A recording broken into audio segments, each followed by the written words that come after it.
Bienvenidas y bienvenidos a un nuevo episodio de nuestro canal de podcast Historias sin pretensiones. Hoy tenemos el placer de conversar con Jesús Manuel de la Cruz, autor del libro Damas Ibéricas.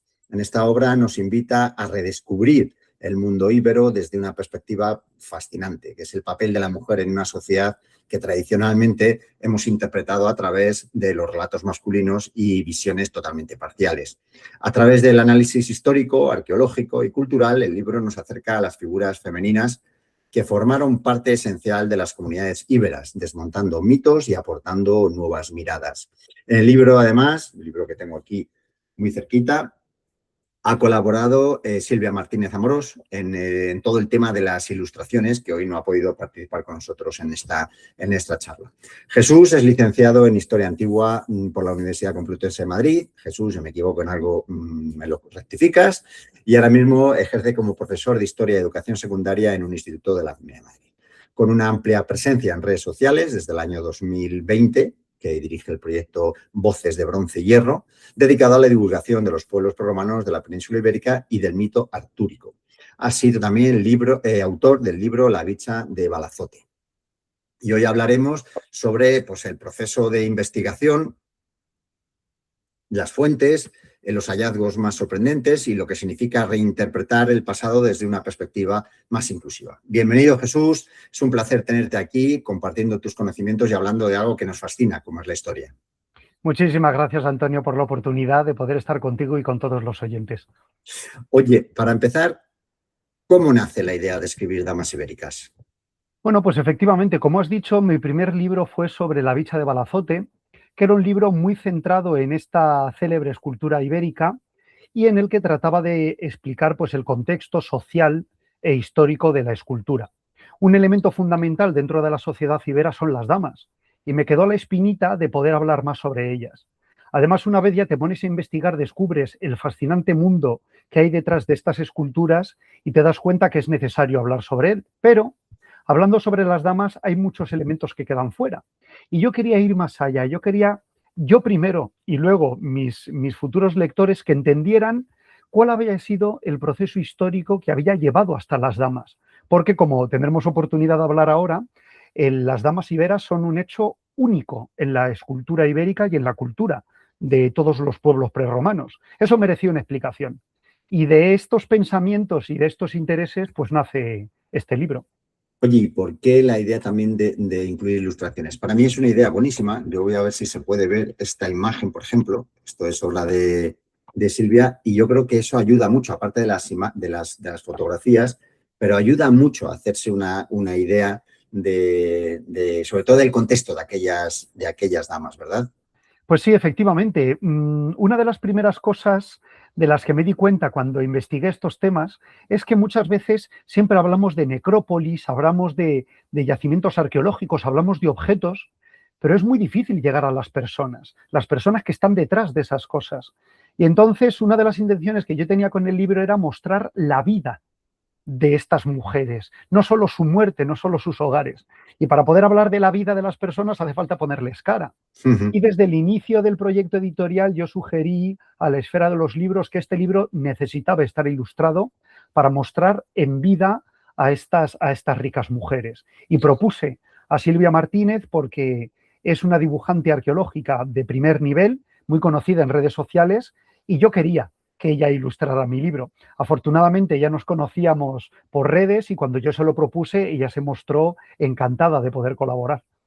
Pues la verdad es que es fantástica la colaboración, porque sobre todo algunas que hay contexto, ya no solamente es la propia imagen de la dama, y la verdad es que te hace sentir lo que cuentas tú, pues lo vas viviendo y lo vas reflejando, ¿no? Oye, ¿y hubo algún hallazgo arqueológico o figura concreta que actuara como detonante del proyecto? Todos tenemos en mente la dama de Elche, la dama de Baza, pero bueno, es que en el libro hay muchísimas más. Entonces, ¿hay alguna que dices, es que tengo que hacer mi libro?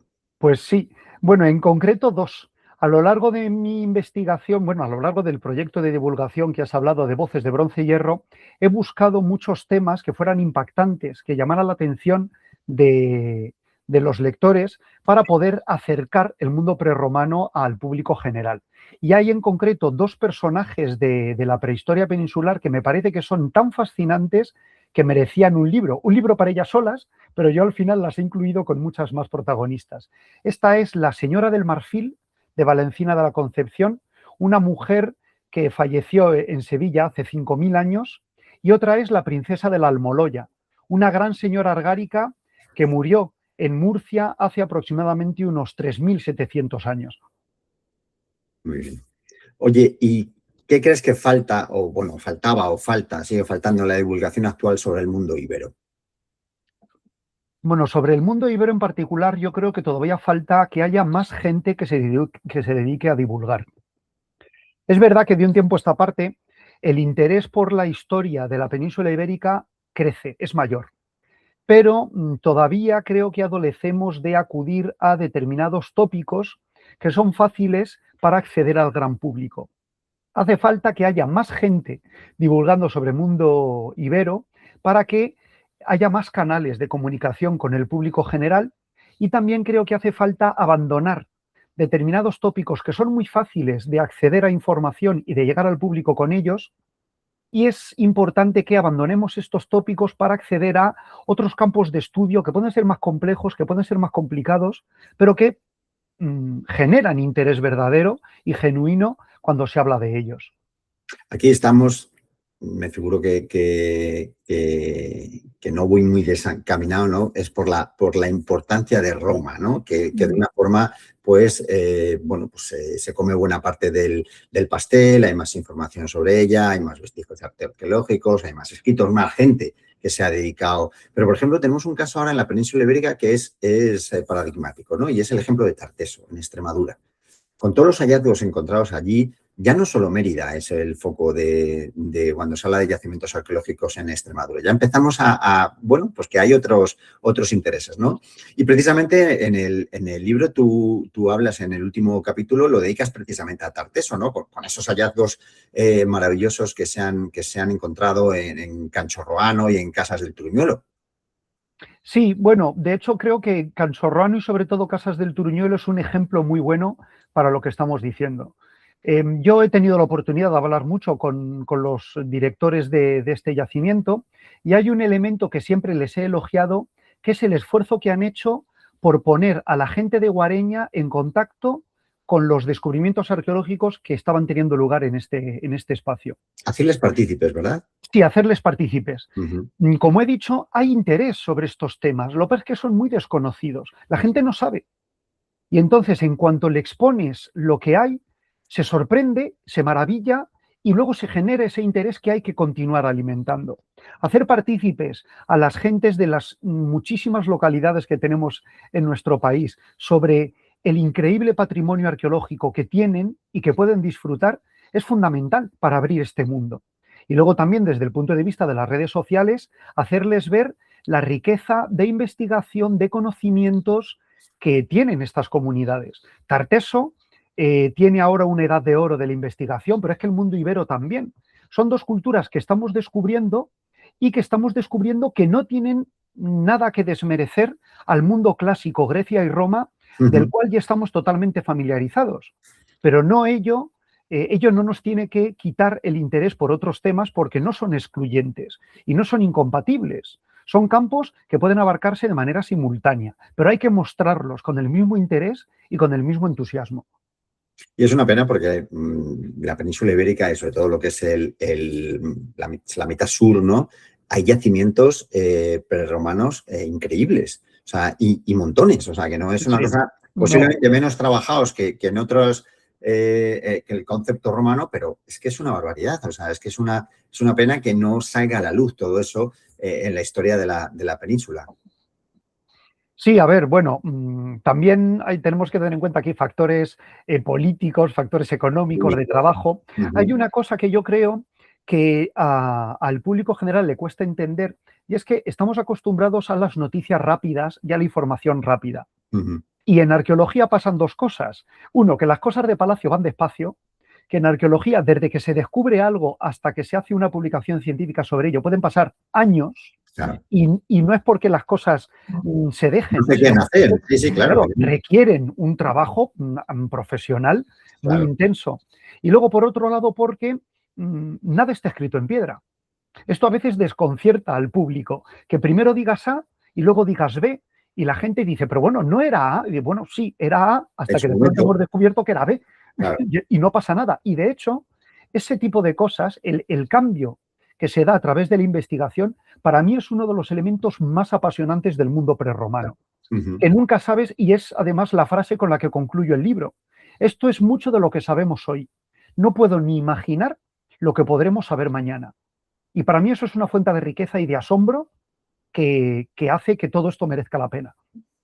Hay una cosa que acabas de decir que me parece clave para entender la historia, ¿no? Y es que mucha gente piensa que la historia es inamovible. Mm, Que esto fue lo que fue. No, no, no. sí, Esto fue lo que hasta ahora hemos creído que era eso es. y que nuevos estudios y nuevas investigaciones pues ahora nos dicen que no, que esto era de otra forma o bueno, que tenía sus matices, ¿no? Eso me parece muy importante porque hay mucha gente que no lo entiende. También es verdad que fuera del ámbito de la gente que trabaja en el mundo de la historia, ¿no? Y entonces, al final es complicado el que la gente pueda entender, ¿no? O quiera entender estos cambios. Parece como que se caen mitos, ¿no? No, a lo mejor el mito o no estaba bien estudiado o, bueno, en su momento fue así. Y sobre esto hay una parte del libro que me fascinó, está al principio, y es cuando hablas de la incorporación de nuevas disciplinas y métodos de análisis, ¿no? Mm, Que están transformando con mucha rapidez lo que estamos hablando, ¿no? La comprensión de nuestro pasado y abriendo pues, el prisma de su visión, ¿no? Por ejemplo, la arqueogenética me pareció increíble,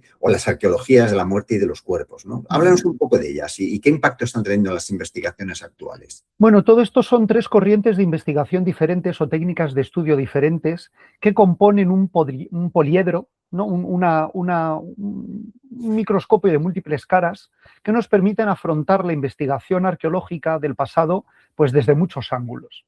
La arqueogenética es, pues desde hace aproximadamente 10 años, un poco más tal vez, un elemento que es un rompehielos absoluto de todo lo que creíamos saber sobre la prehistoria. La prehistoria se define por las culturas que no poseen escritura y que por lo tanto podemos conocerlas solo a través del registro arqueológico. Pero como estoy diciendo, los restos materiales llegan hasta donde llegan. ¿Qué pensamientos, qué ideologías, qué prejuicios hay detrás de un yacimiento arqueológico? Pues es muy difícil de distinguir qué había en la cabeza de esa gente. Pero la arqueogenética, aunque tampoco puede desvelarnos muchos temas, sí que ha llegado a responder cosas que hasta ahora no podíamos saber, que es qué gente era la que había ahí. A través de la arqueogenética podemos descubrir ya sin lugar a dudas si son hombres y son mujeres, cuando resulta en realidad bastante difícil poder definir Claro. estos restos arqueológicos. Nos llevan a conocer los pasados genéticos de estas poblaciones, quiénes eran sus ancestros, qué movimientos poblacionales han ocurrido. Y ya fuera de la arqueogenética, pero dentro del estudio de laboratorio que tiene relación con ella, podemos llegar a conocer hasta qué comían y de dónde venían esos alimentos. Es algo increíble que no podíamos imaginar. Ujú. Esto está rompiendo barreras que eran infranqueables por la contextualización arqueológica y que ahora abren nuevos frentes de estudio al poder leer información que antes nos estaba vedada. Y luego hay otros métodos de estudio, como la arqueología de la muerte o la arqueología de los cuerpos, que llevan a analizar al detalle determinados espacios arqueológicos, como es sobre todo el mundo de las necrópolis, que es una ventana excepcional para conocer el pasado, y a través del estudio pormenorizado de estas necrópolis podemos llegar a entender claves muy pequeñas que sumadas hacen toda una madeja de hilo que permiten conocer mejor a la gente de la antigüedad. ¿Por qué se tumbaban de una manera y no de otra? ¿Por qué se cremaban y no se inhumaban? ¿Por qué un ajuar y no otro? ¿Qué Ujú. quieren expresar los ajuares de una manera o de otra? ¿Por qué la monumentalidad es o no es? ¿Qué gente es la que está enterrada? ¿Por qué sí y por qué no? Son preguntas que a través de estas disciplinas podemos encontrar respuestas. Y entonces ahí ya sí que llegamos a la mente, a las ideas, a los sueños y a los prejuicios de estas gentes del pasado. Me parece un avance espectacular en todo este tipo de estudios y de investigaciones. Y gracias a estos avances, ¿qué sabemos realmente sobre el papel de la mujer en la sociedad ibera? Pues precisamente dentro, acotándonos al mundo de los iberos, todos estos avances nos están descubriendo un mundo que no es el que pensábamos. Seguro que muchos de los oyentes y nosotros mismos en redes sociales hemos tenido que escuchar algunos argumentarios que son, en fin, bastante cuestionables por ser precavido en mis declaraciones. Políticamente correcto, ¿no? Políticamente correcto y no querer soliviantarme. Es verdad que hay determinados discursos que no siempre quieren ser lesivos ni ofensivos, pero que hay determinados discursos que están basados en prejuicios históricos que hoy en día están completamente desmontados y superados. Sin embargo, muchas veces se quedan en la academia. Y ahí está lo que hablamos, el papel de la divulgación para hacer llegar estas nuevas ideas, estas barreras destruidas al gran público. En el mundo ibero, por ejemplo, sabemos que las damas iberas son el punto final de un proceso histórico muy complejo que comienza en la prehistoria. Por eso en mi libro no me paro en las iberas, sino que comienzo desde la mismísima prehistoria. Es el fundamento, es la base de lo que yo quise escribir, como comentaba al principio. A través de una serie de conexiones culturales que no vamos a explicar ahora, llegamos al mundo ibero en el que los grupos aristocráticos de poder se yerguen sobre su sociedad a través de una ideología concreta que les convierte en sucesores de héroes antepasados y de dioses que les permite justificar su poder como venido del otro mundo, ¿no? Algo así como cuando las monarquías absolutas del siglo XIX y XVIII decían que ellos eran reyes por la gracia de Dios. Algo por el estilo. Las mujeres tienen un papel fundamental en esta ideología, porque ellas son las que transmiten a sus hijas y descendientes el conocimiento atávico de sus pueblos. Los iberos no escribieron porque no lo consideraron. Igual que el mundo celta, era una cultura oral. Y entonces todas las tradiciones, las mitologías, las leyendas, el derecho, las costumbres se transmitían verbalmente. Y en lo que concierne a la tradición de un pueblo, de dónde venían, quiénes eran, explicado a través de la mitología, eran las mujeres quienes lo transmitían. Además de ello, ellas eran grandes señoras, matriarcas poderosas que expresaban a través de las joyas y de la riqueza de sus ropajes el prestigio y el poder de sus casas. A través de todos estos elementos expresados en la escultura y en el mundo funerario, podemos entrever este papel vital que tenían las damas iberas dentro de la sociedad ibera. Un papel que llevó a que en un momento concreto de su historia fueran representadas en escultura, pues como las damas que nosotros conocemos.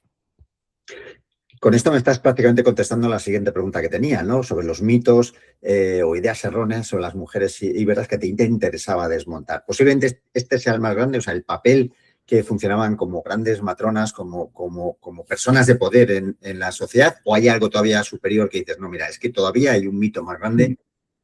Pues sí, sí que lo hay. El mito más grande que todavía tenemos que desmontar sobre las damas iberas es que no eran esculturas de diosas. Hemos hablado de la arqueología de la muerte, de la arqueología de los cuerpos, de cómo la nueva arqueología, los nuevos métodos arqueológicos han derribado antiguas concepciones y prejuicios de nuestro pasado.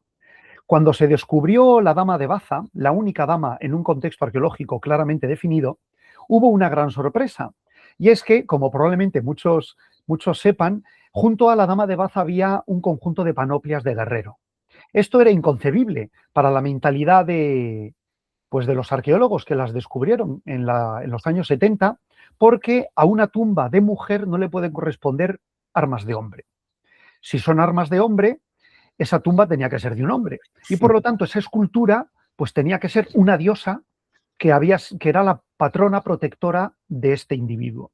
Esto además se suma a que cuando fue descubierta la dama de Elche y otras damas a finales del siglo XIX y principios del siglo XX, la arqueología española todavía no tenía una explicación concreta para la cultura ibérica y esta expresión escultórica, y entonces pues claramente definieron, como en el mundo clásico, que se trataban de diosas.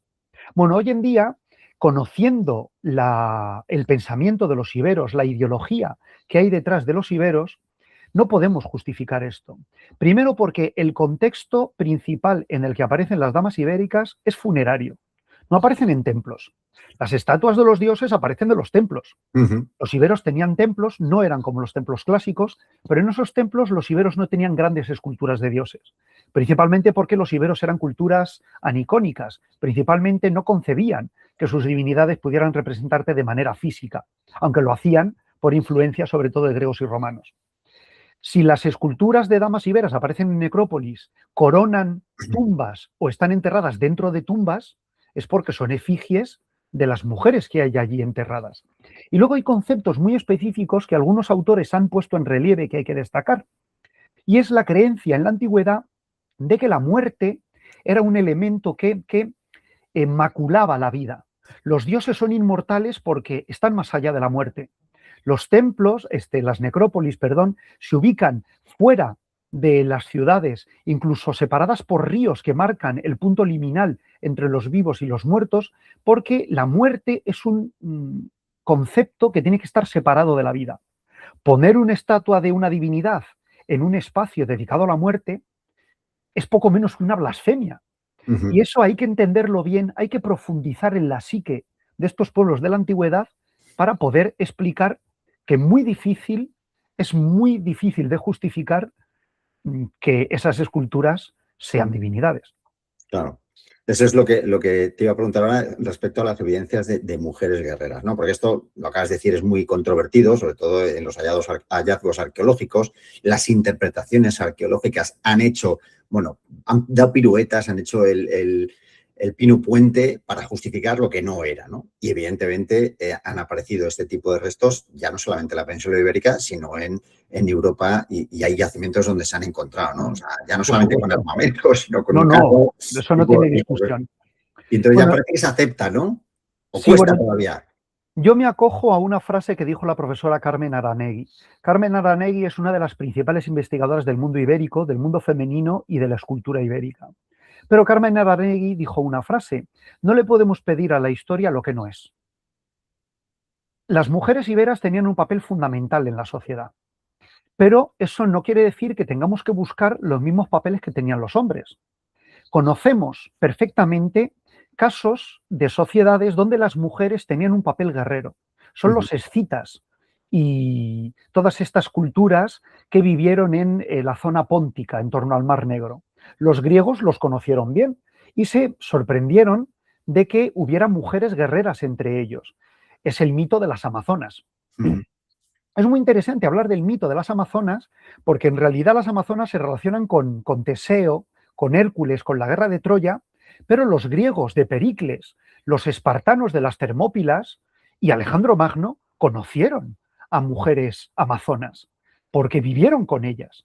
Pero los griegos, para la mentalidad griega, una mujer guerrera era tan inconcebible que las relegaron al mito. Bien, utilizando el caso de las amazonas, perfectamente conocido, atestiguado arqueológicamente y en los textos documentales, podemos extrapolar esto al mundo ibero. ¿Hemos encontrado mujeres iberas con armas en sus tumbas? Sí, lo hemos hecho. ¿Eso quiere decir que las mujeres iberas combatieran? No.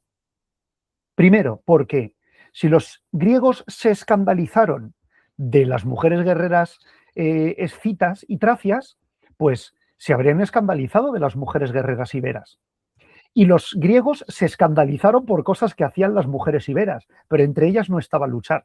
Si en las guerras que asolaron la península ibérica en época de Roma y de Cartago, las mujeres hubieran tomado las armas, tendríamos 400 escritos sobre ello, Claro. pero no ocurrió y no se ha escrito sobre ello. ¿Por qué entonces las mujeres tenían armas en sus tumbas? Volvemos a analizar y a explicar la psique y la ideología de los iberos. La aristocracia ibera se definía como guerrera. Ellos eran los portadores de armas y las mujeres, como símbolo de su clase social, se enterraban con armas no porque las utilizaran, sino porque ellas también eran elementos principales de su sociedad, de sus familias, de las jerarquías de poder. Y al igual que los hombres, se enterraban con armas porque era el símbolo de su estatus. Ahí tenemos la explicación. Súper interesante. Oye, ¿y qué más nos dicen los ajuares funerarios y la iconografía sobre el estatus de la mujer ibera? Pues precisamente el elemento clave sobre el papel de la mujer en Iberia y su relación con la mitología y los antepasados. Dentro de las joyas familiares que presentan las mujeres iberas, tenemos un elemento muy interesante. Esas joyas aparecen profusamente representadas con una calidad de detalle impresionante en las esculturas, pero no aparecen en el registro arqueológico. Tenemos datos, por supuesto, de allá para cuando encontramos algunos restos que nos permiten atestiguar que esas joyas son reales. Pero las joyas de las damas no son enterradas en sus tumbas. ¿Por qué motivo? Pues porque son joyas que representan la riqueza de la familia. No les pertenecen a ellas, sino que están destinadas a ser legadas de madres a hijas de generación en generación. Y luego, de otra manera, también tenemos que, en ocasiones, hemos encontrado en tumbas iberas troqueles para fabricar esas joyas. Y en esos troqueles de fabricación encontramos condensados elementos mitológicos de los relatos de estas tradiciones que ellas transmitían. Así que ahí tenemos esa combinación perfecta. La joya como herencia familiar y la joya que luce los símbolos de las leyendas ancestrales de esas familias que son transmitidas de madres a hijas. Y otro elemento fundamental del que vamos a hablar, creo, un poco después, es el tema textil, del cual las mujeres iberas se mostraban tremendamente orgullosas y que nosotros creo que en este mundo en el que podemos comprar ropa por castigo, no nos damos cuenta de el valor intrínseco que tiene y el símbolo de estatus que puede representar. Entonces podemos decir que las necrópolis son el hallazgo más importante, o sea, el centro de un yacimiento donde más información podemos sacar, o también se han encontrado pues, estudiando los hogares, la sociedad, donde vivía la sociedad, también ahí se han encontrado hallazgos interesantes. Sí, por supuesto, pero tenemos que tener en cuenta una cosa. Cuando excavamos un yacimiento arqueológico de un poblado, estamos viendo la vida como es. Pero cuando excavamos una necrópolis, estamos viendo la vida como les gustaría que fuera. Y estos son dos elementos muy importantes, porque las necrópolis y el estudio de las necrópolis nos expresan lo que hay en la cabeza de la gente que enterró a sus difuntos. Y eso lo podemos comparar con la vida en las poblaciones para ver cómo era esa vida en realidad. Y descubrimos algo, que pese a que las mujeres que lucían estas joyas y eran enterradas en estas necrópolis eran fabulosamente ricas y increíblemente importantes, cuando vemos su vida cotidiana, descubrimos que su vida no era muy diferente a la de una mujer del común. Primero porque en la necrópolis hemos podido estudiar sus huesos y hemos podido descubrir que estas mujeres iberas y sus maridos fallecían a la misma edad que un campesino, en torno a los 20 o los 30 años. Rara vez encontramos a personas que murieran con 40 o con 50. Esto quiere decir que su vida en realidad era muy dura, que era tan dura como la de cualquier hijo de vecino.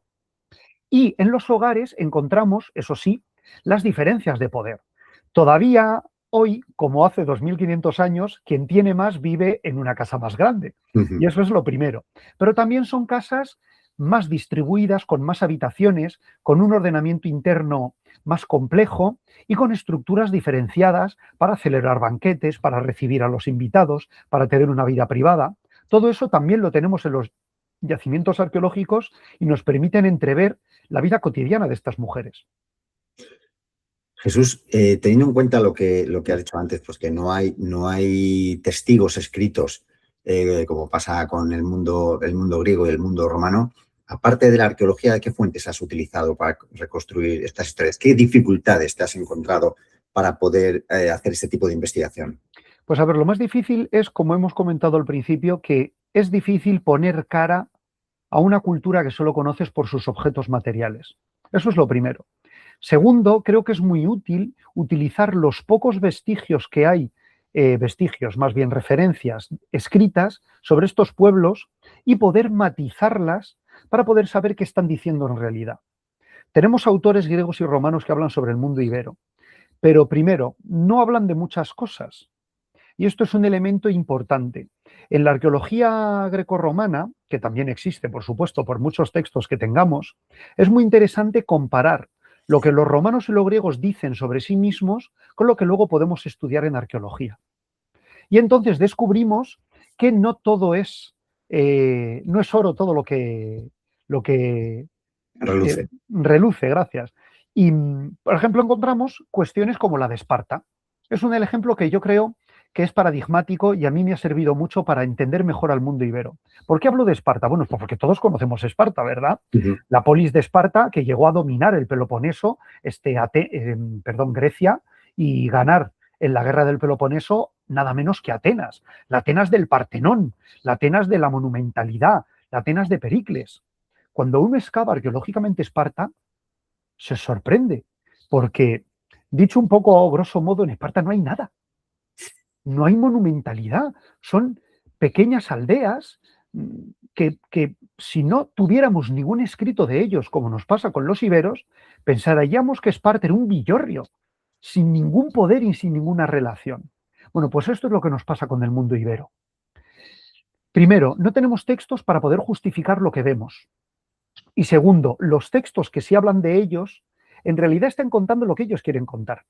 Los autores griegos y romanos que hablan sobre los iberos lo hacen en un contexto muy concreto, que es el contexto de la guerra. O, cuando la guerra ya ha pasado, en el contexto augusteo o del Principado imperial, cuando todo el círculo, toda la maquinaria política romana está buscando crear publicidad para el nuevo régimen imperial. Y entonces hay que justificar lo grande que es Roma, lo bien que se vive bajo Augusto, frente a lo mal que se vive en los pueblos bárbaros. Mm. Todos los escritos que tenemos de los iberos son hijos de esa situación histórica y por lo tanto tenemos que leerlos con muchísimas pinzas para poder entrever lo que quieren decir en realidad. Esta yo creo que es la mayor dificultad que nos encontramos precisamente.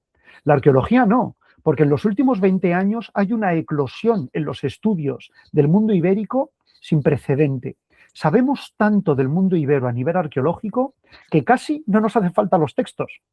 Pero es necesario poder seguir comparando lo que se dice de ellos con lo que ellos muestran en arqueología para poder sacar a relucir pequeños detalles que, como en el caso de Esparta, si no fuera por esa combinación, pues nos pasarían totalmente desapercibidos. Bueno, pequeños detalles o detalles enormes. Como lo quieras mirar. Estaba buscando ahora, mientras que comentabas esto, alguna imagen del libro, alguna ilustración, porque quiero que nos hables un poco del aspecto textil, ¿no? Porque hay ilustraciones muy ilustrativas, para la redundancia, de Silvia en el libro, donde se ha trabajado mucho el tema de la ropa, ¿no? Sí. La ropa no era un material accesible en la antigüedad. Todavía hoy yo creo que en realidad no es difícil de imaginarlo porque nosotros perfectamente conocemos la diferencia entre ir en pijama por casa y vestirse para una boda. Y podemos reconocer pues la gente que se gasta salarios enteros en un bolso de alguna marca conocida. Entendemos el valor del prestigio y de la riqueza que hay detrás de la ropa. Pero creo que estos conceptos modernos no llegan a alcanzar lo que eso tenía que significar en la antigüedad. Porque ya no es el hecho de poder acceder a materiales caros para vestirte, sino el hecho mismo que hoy en día nos pasa totalmente desapercibido de quién es capaz de hacerse ropa. Yo digo que todavía he tenido la fortuna de que mi madre y mi abuela, que en paz descanse, ellas confeccionaban ropa. Mi abuela se hacía sus vestidos y yo he podido ver el trabajo que eso conlleva. Me parece algo magnífico. Si movemos eso a la antigüedad, tenemos que entender que las damas iberas se hacían enterrar, no con sus joyas porque no eran suyas, pero sí que se hacían enterrar con sus herramientas textiles, porque ellas eran grandes maestras textiles. Y además no solo eran grandes maestras, sino que probablemente transmitían a sus hijos, a sus hijas, conocimientos sobre trabajo textil que no estaban al alcance de cualquiera. Entonces, esto ya nos refleja otro panorama. No es que yo vista una ropa más cara que la gente del común. Es que yo llevo la ropa confeccionada de una manera en la que la gente del común jamás podrá soñar llevar. Y esto marca una diferencia tan enorme, socialmente hablando, que creo que es un abismo que en nuestra sociedad ni siquiera se da. Y eso es un elemento fundamental en la cultura. Es curioso porque cuando se habla de esto la gente suele malinterpretarlo, creo, o no lo piensa detenidamente y dice, ¡buah! El textil, pues vaya cosa. No, al revés. Vamos a pensar en la Ilíada y en la Odisea. ¿Qué hacían las mujeres, las grandes reinas griegas, como Helena de Troya, a la que nadie puede decir que fuera precisamente pobre? O Penélope, a la que nadie puede acusar tampoco de ser pobre, ¿a qué se dedicaban ellas en los fastuosos palacios micénicos? Se dedicaban a tejer. Tejer es un oficio de reinas. Depende el qué tejer, por supuesto, porque también tejían las plebeyas. Pero tejer con esas técnicas concretas, con esas herramientas que las damas se enterraban, era un elemento que estaba al alcance de muy pocas personas y que eran una señal de prestigio inequívoco y de orgullo. Oye, yo creo que esto es irrefutable, y es que se interpreta muchas veces el pasado pues condicionado por la mirada moderna, es decir, el famoso presentismo, ¿no?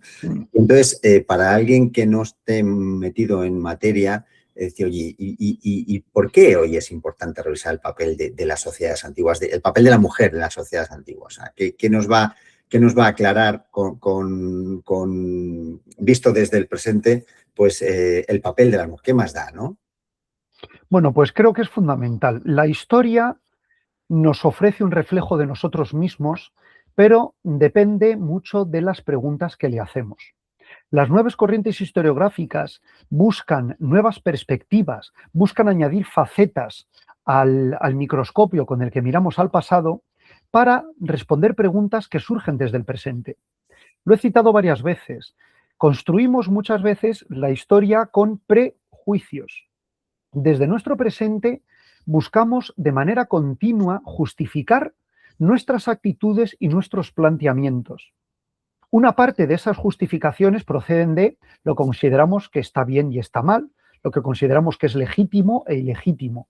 Pero otra parte importante de ello es que siempre miramos hacia atrás para decir, bueno, es que esto es así porque siempre se ha hecho así. Esto es lo normal porque siempre ha sido normal. Pues precisamente ahí está la ruptura de las barreras, planteando nuevas preguntas a través de nuevas técnicas y fórmulas de investigación. ¿Siempre ha sido el hombre el que manda? Bueno, pues vamos a mirar al pasado. Vamos a mirar con nuevas herramientas al pasado y vamos a descubrir si eso es así. ¡Oh, sorpresa! Cuando al pasado le hacemos las preguntas adecuadas, nos devuelve respuestas que no habíamos planteado al principio. Y nos sorprendemos con ellas. Y esto, claro, son cosas que desmontan argumentarios, que desmontan ideologías, que sientan mal. Pero es que el camino del conocimiento es espinoso. Y si nos apalancamos y nos apoltronamos en aquello de lo que estamos seguros, nunca vamos a avanzar, nunca vamos a mejorar, nunca vamos a cambiar nuestra vida. La historia tiene una función fundamental en mejorar el presente, porque nos devuelve nuestro reflejo y nos da respuestas allí donde en nuestra vida cotidiana no las encontramos. Pero es que a lo que estás diciendo, que firmo totalmente, es que parece que en algún sector de la sociedad es como que da miedo reconocer ese papel que ha tenido la mujer a lo largo de los miles de años y siglos que está ahí presente, ¿no? O sea, es como que no nos da un poco miedo, bueno, nos da, no, a mí no, evidentemente, pero que sí que da como un poco de miedo, ¿no? El que dice, joder, pues, a ver si ahora van a tirarnos el mito y va a haber otra reinterpretación, ¿no? Sí, sí, Lo tienes que ver, vamos, las redes sociales no es que sea un foro en donde tenemos que tomarlo todo, pero bueno, es increíble, ¿no? Las voces que se levantan en redes sociales negando todo esto. Sí, bueno, la segunda ola del feminismo en la época de los años 60 y 70 ya lo dijo. El patriarcado existe. El dominio estructural del hombre sobre la mujer es un hecho en las sociedades actuales. Entonces, en los modelos democráticos presentes, todo el mundo está de acuerdo en que hombres y mujeres son iguales. Pero cuando bajamos a los micromachismos, descubrimos que eso no es verdad. Por lo tanto, poder desmontar determinados conceptos del presente a través de el reflejo que nos muestra el pasado nos permite mejorar como sociedad. Ver tal vez incluso ejemplos aberrantes o ejemplos maximizados de un hecho que hoy en día es muy pequeño en el pasado para poder ponerlo de relevancia. Algo que hoy en día es nimio, hay algún ejemplo de la antigüedad que lo refleja con creces. Tenemos, por ejemplo, el mundo del gineceo en Grecia. Los griegos eran tremendamente machistas, eran misóginos. Grecia nos ha legado grandes aportes a la civilización occidental, pero toda cultura tiene sus luces y sus sombras. Los Sí. griegos eran misóginos, no concebían que las mujeres pudieran tener una vida pública. El papel de la mujer estaba en el hogar, encerrada bajo 4 paredes. Si hoy hablamos de cualquier micromachismo y comparamos pues, cuestiones que pueden resultar baladíes, como, yo qué sé, la gestión de los trabajos hogareños, y creemos que no es para tanto, podemos buscar un ejemplo maximizado de eso para decir, no es para tanto, es que si llegamos al extremo de una idea, mira lo que puede pasar. Y ese es el tipo de ejemplos, dicho así rápidamente, que podemos utilizar del pasado para entender mejor nuestro presente y hacer nuestra vida mejor y más justa y poder progresar. Más claro el agua. Totalmente de acuerdo, Jesús. Oye, una vez que acabaste ya todo, ya lo tenías el libro en fase de encuadernación y a puntito de verlo en librerías, ¿qué parte del mismo te resulta más especial? O sea, una vez que acabas y dices, o más que te ha tocado ahí la fibra sensible. Bueno, pues el capítulo que yo recomendaría al público leer, porque fue el que yo más cariño le tengo, es precisamente el que trata sobre la vida cotidiana de las mujeres iberas, una vida detrás de cada imagen. Es el capítulo 12. Ujú. En este capítulo descendemos a la vida más cotidiana de las mujeres iberas para entender cómo era su día a día. Para escribir este capítulo utilicé vídeos documentales de Eugenio Monesma, que están en YouTube, que recoge tradiciones perdidas de la España de nuestros abuelos. Son tradiciones que cuando uno las ve y compara con el registro arqueológico de los iberos, descubre que hay cuestiones que en 2500 años no habían cambiado una coma, hasta que llegó la maquinaria y ese mundo desapareció por completo. Yo casi experimento un sentimiento de pérdida cuando estudio esas cosas. Y luego, además, tengo la fortuna, mis abuelos todos han fallecido, pero mi familia y la familia de mi mujer son de Ciudad Real, y mi mujer todavía tiene una abuela, venerable anciana, que tuvo una vida totalmente de trabajadora agrícola en los campos de Ciudad Real. Y para poder reconstruir determinados pasajes de la vida cotidiana de las mujeres iberas de hace 2500 años, yo fui a esta mujer y le pregunté. Y ella me daba respuestas sobre cómo era la vida en el campo, sobre cuáles eran las acciones cotidianas que realizaban, sobre cómo eran los trabajos. Que cuando comparaba eso con el registro arqueológico, digo, madre mía, es que tengo a esta señora contándome cosas de su infancia que yo puedo demostrarlas en el registro arqueológico de hace 25 siglos. Y por lo tanto, creo que hay ahí una ventana a un pasado que dentro de poco va a desaparecer y es Claro. mi pequeño granito de arena al recuerdo de nuestros mayores, de una vida que fue y que va a dejar de existir. Eso que estás contando, la verdad es que es impresionante, ¿no? O sea, es decir, poder oír de viva voz un relato contemporáneo, pero que tiene su espejo en hace miles de años porque no había cambiado todo este tema. A mí había un capítulo que me gustó muchísimo, que es la tragedia de Almoloya, ¿no? Del Con los Almoloya, sí. príncipes, ¿no? Que es un yacimiento cerca de Pliego, en Murcia, ¿no? Háblanos un poco del yacimiento, así creamos curiosidad en los siguientes para que descubran otros que hay en el libro.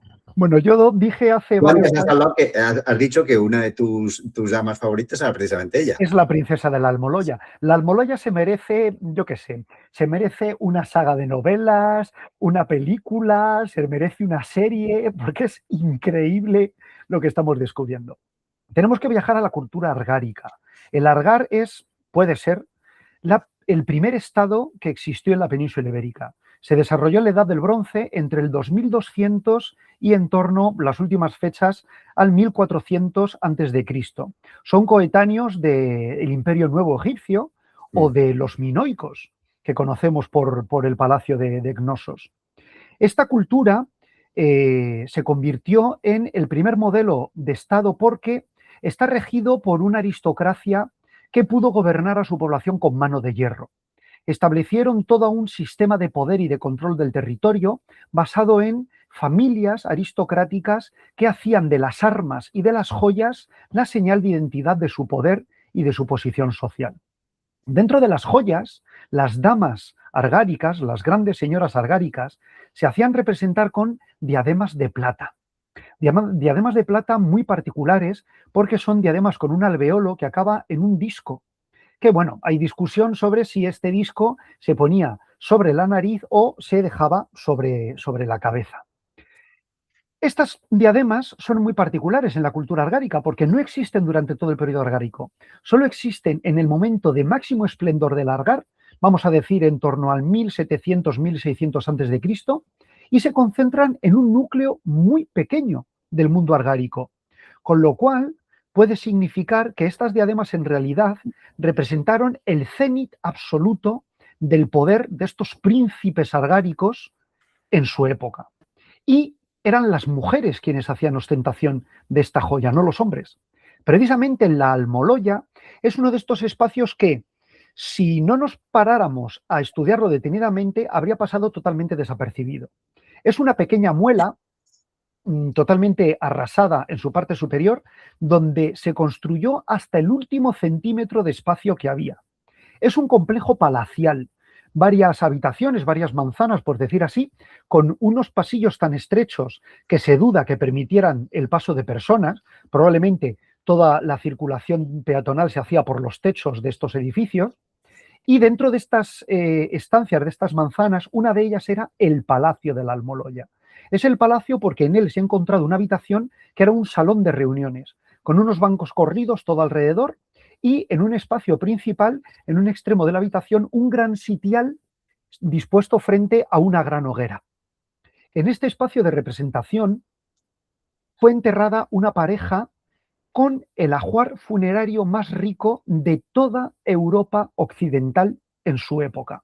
Lo digo despacio para que asumamos lo que estoy diciendo. Ponerlo luego en negritas y en mayúsculas. Y resulta que el mayor ajuar de Europa occidental de su época lo llevaba encima una mujer. Era la princesa de la Almoloya. Fue enterrada junto a su marido. Sabemos que era su marido, o por lo menos el padre de una de sus hijas, porque su hija también está enterrada allí. Fue un matrimonio malogrado. Por eso se llama la tragedia de la Almoloya. Pero como suele decirse, no quiero hacer spoiler. En el libro cuento mucho más. Y estos dos personajes fueron, con toda probabilidad, los jerarcas que gobernaron en esa localidad.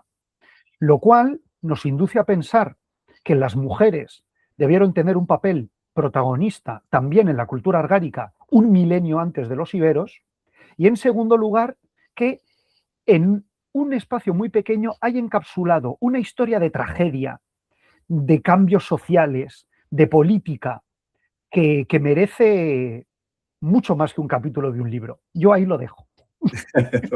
Te has dicho antes una cosa que parece un chiste, parece una broma, pero me parece una pequeña tragedia, ¿no? O sea, que esta historia, por ejemplo, se merecería una serie, una película.